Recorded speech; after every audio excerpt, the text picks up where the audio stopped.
What's up, guys? Bang, bang. It is lunch money time. While Wall Street is trying to get rich, the rest of us trying to get our lunch money right. I am here with Polina. We're both in uniform, all You're in black gray. every day. This is black. That is definitely gray. This is definitely black. Anthony. That's black. This is black. This is gray. No, mine is a washed black because this is an old shirt. I don't know. Are we gonna argue over what's black and what's not black? John, is this black or gray? Yeah, oh, John's in between. My little brother's right here, but he's camera shy. He's too good looking for the camera. Don't worry, BlockFi is not the sponsor of Lunch Money. Go to blockfi.com/pomp. Sign up. You can earn interest on your crypto, or you can sign up for the waitlist for the Bitcoin Rewards credit card, where you swipe your credit card and you get paid back in Bitcoin. Go to blockfi.com/pomp. What's up? China's central... Black. It is definitely gray. Come on. China's central bank and the U.S. Federal Reserve agreed that a fully autonomous national digital currency is not feasible, but Fed Chair Jerome Powell believes when a digital dollar is developed, it must provide users with more privacy than the People's Bank of China's planned digital yuan. I don't know what privacy they think that they're going to do, but I will give the Federal Reserve Chairman Powell kudos. Ooh. Yes, we do need more privacy. This is a lunchtime money. Wait, lunch. What are we? Lunch money. Lunch money. Did you forget the name of the show? Yes. Oh, it's like kind of like what you forgot what black looks like. Hold on. This is a lunch money first time. Okay, it's over. The moment is over. Keep going. It's not the first time I've agreed with him. I do agree that we need more privacy than what the People's Bank of China's digital currency will provide. But I also agree that we probably need even more privacy than Jerome Powell thinks we need. And so it's like he's a step in the right direction, but rather than taking a step, we need to take a whole leap in the other direction than the Chinese digital currency. So that's great. What I do find interesting, though, is there's no longer a debate on are we going to have a digital currency or not in the United States. It is now pretty much spoken about like, duh, of course we're going to have it, just a matter of when. What kind of conversations do you think Powell's having at the moment? I would not want to be him, just given the constant stress and changes and all the stuff that's going on all the time. All right. Mark Cuban is investing in a decentralized startup called Esprezzo with a Z, two Z's, a decentralized finance startup building data automation tools, and it raised $2 million in funding from Mark Cuban, Arrington Capital, and CMS Holdings, among others. What does it do? What did it say? Data automation tools? It probably just ingests data. I don't know. I haven't looked at this, but it probably just ingests data and then does all sorts of manipulation, represents it, etc. So it makes a lot of sense. Interesting. Is Mark Cuban now very much into like DeFi, NFTs, crypto? Oh yeah, for sure. He look, I think that Mark Cuban probably more than most people I know who have had great success. He's very open-minded and adaptable. But he also does the work, right? Like if you go back and you look at his story in the early days of when he was doing computer software, like he went and he read the manual. How many people were willing to read the manual to understand whatever the computer was that they were building on and like for the software? And so same thing here is like, I have no doubt that he's doing a ton of work. He's really, really trying to understand the market, the opportunities, and then he's going and he's deploying capital. So kudos to him. Michael Arrington was also in that round. You didn't mention him. Arrington Capital, but I know. He's in there too. I did mention. Go ahead. Okay, more funding news. Some of the biggest names in finance are betting big on the success of Greenwood, the digital banking platform introduced last year by co-founders Ryan Glover and rapper activist Mike Render. The fintech startup, named for the early 20th century African-American business district in Tulsa, Oklahoma, that earned the nickname Black Wall Street, has raised more than $40 million in Series A funding since its website launched in October. Do you remember when we talked about this first? Yes. It now has raised $40 million. Yeah, that's great. Do they have any stats in there in terms of more than 500,000? Go back up. More than 500,000 people signed up for an account before launch. That's cool. Killer Mike's got a killer platform, and he knows that if he can pull people into that world, he can help them, right? Which I think is really, really smart. And they're going specifically after the Black and Latinx, which I think is Latinx community. And to me, it just makes a lot of sense. Like, you have to build for specific demographics. You have to build for specific verticals. Why do you think you have to build for specific? A lot of it has to do with the marketing. right? Like the way that you speak to certain groups. If I sit down, like I think one of the skills that I have is if I sit down with somebody on Wall Street, I talk to them about Bitcoin in one way. When I go on Andrew Schultz's podcast, I talk to him about Bitcoin. When you talk to my dad, you talk a different way. Of course. So it's like you got to know your audience, right? And so naturally what that does is it provides opportunity for people with different marketing messages to have a very similar product. I mean, a deposit account's a deposit account. It's just how do you market it and how do you position yourself in the marketplace? All right. Delivery startup goPuff has raised $1.15 billion in funding at an $8.9 billion valuation. Wow, it's now available in more than 650 U.S. cities. Raphael. That's awesome. What up? goPuff. Had him on the podcast. Absolutely banger. These guys get it. They literally try to get you whatever you need, delivery in like less than 15 minutes or something. What? It's just like you press a button and oh, that's right. This sudden, is a SoftBank backed. It is there fast. And so they've been growing very quickly. They have these like outposts. That was what was so interesting to me is basically they go into cities and they have like almost like little convenience stores, but they're not consumer facing. Like you can't walk in and buy stuff. It's more of like, think of like a warehouse, like an Amazon warehouse style, but they're spread throughout a city. And so they can very quickly just get you whatever you need immediately because it's, down the street and somebody brings it to you. And by the way, in Miami, we've been seeing those little rovering like robots that deliver things all over. It's so cool. We saw them the other day. If they come up to me, I'd be barking at them like a dog.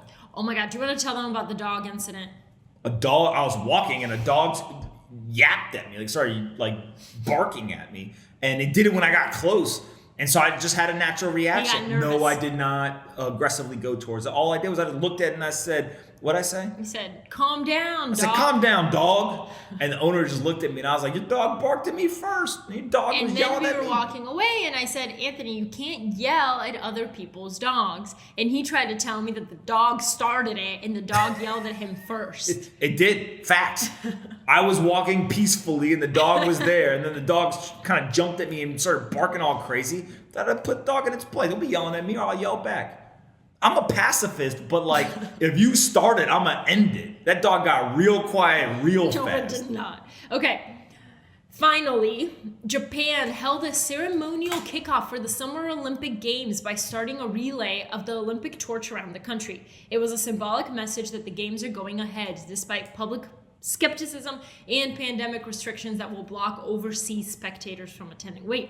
So the torch will be carried through all of Japan's 47 prefectures or states by about 10,000 runners, skiers, swimmers, and others before being brought into the Olympic Stadium in Tokyo on July 23rd for the opening ceremony. I love the 10,000 people are going to help bring this torch. You know how many people it is? It's so cool. Like 1,000 people is a lot, and there's 10 times more. Where do you find 10,000 people? Well, they're all the athletes and stuff. Yeah, but I don't think they're existing athletes. I don't know. Yeah. Yeah, I'm not sure. But 10,000 people is a lot of people. To be handing torches. Like what are we going to do? Just like get in a line and just pass it from person to person? They always do that. I think it's a tradition. Yeah. Also, cool. Well, so people from they're going to start it near Fukushima. Wait. So people from all over the world can't go to watch the Olympic Games? I don't think so. Are they going to be virtual? No, I think that they're not allowing an audience, right? I think that's true. I mean, correct. Look, you have the source data. Don't be getting me to say fake news here. I don't know. It doesn't say. Yeah, I'm pretty sure. Right here. The games are going ahead despite public skepticism and pandemic restrictions that will block overseas spectators. All overseas. So if you're in Japan, you can go. But if you're from outside Japan, then you can't go. Whew. Wow. All right, next. All right, it's Ask Lunch Money time. Hashtag AskLM in the comments below. We got one from Savino Longo. I am a new dad and would like to start an investment fund for my child to hand over to her when she graduates from high school. Pomp, you have me convinced keeping it in the bank is not the best option. And I know of the 529 fund, but what are my crypto or even non-crypto options that will help the money grow the most? Thanks for taking my question. This is not financial advice. Yeah, look, I think it's less about the exact execution of this. There's plenty of financial advisors or people who do this for a living who are going to have better kind of execution advice. My thing is just when you start to do this from a long time horizon, you can basically be very, very patient. And so if you think about, hey, if I contribute $20 every month, and I do that for 15 years, and then it compounds at 8-10%, it's going to be a large sum of money. But then what happens if instead of doing $20 you do 100 or 200, right? If you can afford to do that. Then on top of that, what if I don't get 8 to 10%? What if instead Bitcoin over the last 12 years is compounded at 200%? Annual compound annual growth. And so it's like you can't look at the past performance as an indicator of future performance, but what you can do is say, hey, if I take a really, really long time horizon on something, where's the best place to put it? I think that you can figure out some asymmetric type opportunities, and then you just got to figure out the right vehicle, right? And there's all kinds of tax implications, whatever. So I don't want to speculate because I don't know your situation, but that's how I would think about it, is just use the time to your advantage. Don't simply go and try to like day trade or do anything crazy. All right, moist counter. Today is day 30. If I had $6 billion, I would put $4 billion into Bitcoin right away. I would use the other $2 billion to first retire my parents, then buy a bunch of land for both personal use and to generate passive income. I would also build a nice wrestling facility for my old high school team, and perhaps other wrestling programs around the country as well. With that much money, I would also be financially ready to take care of a family, so I would start a wife hunt. The difficulty of that might be increased, though, because I have to make sure that the woman likes me and not my $6 billion. Well, technically, you only have 2. Well, I guess you have 6. Okay.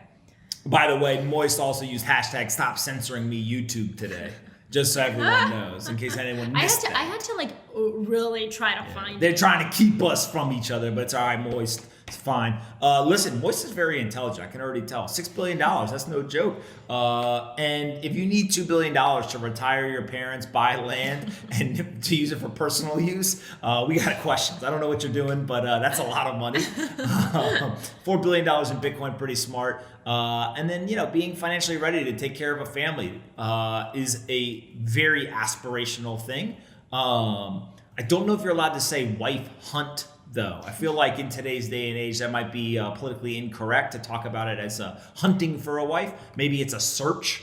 That might be a better use, better vernacular to use. But I get you. We're basically the same person, it sounds like. So I hear what you're saying. What do you think about his use of proceeds? I like the wrestling thing. I like, if that's your passion, you want to help kids all over the country. I like the retiring of the parents. I think that's very good. Okay, hold on. Do I have a question? Hashtag keep Stanford wrestling. Shout out Joe Pomp. Wait, what?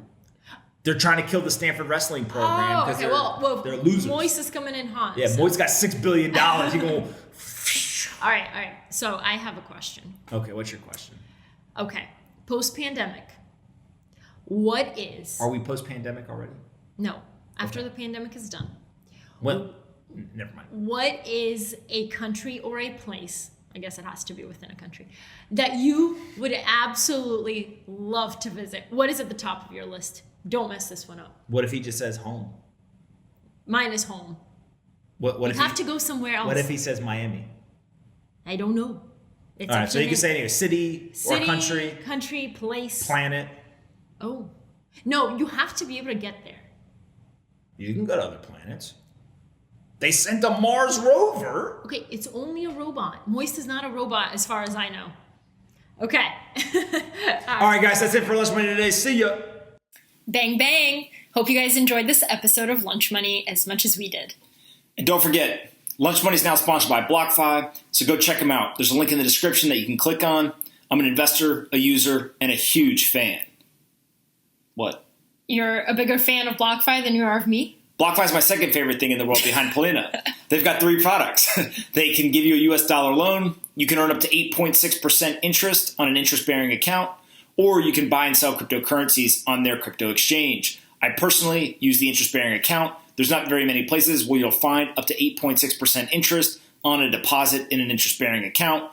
Go do your own research. There's risk associated, but 8.6% is pretty compelling. So click on the link in the description. Say thanks to the folks at BlockFi. Subscribe to our channel. Like the video. Annoy Polina in the comments. And we'll see you guys tomorrow. And be kind to your friends.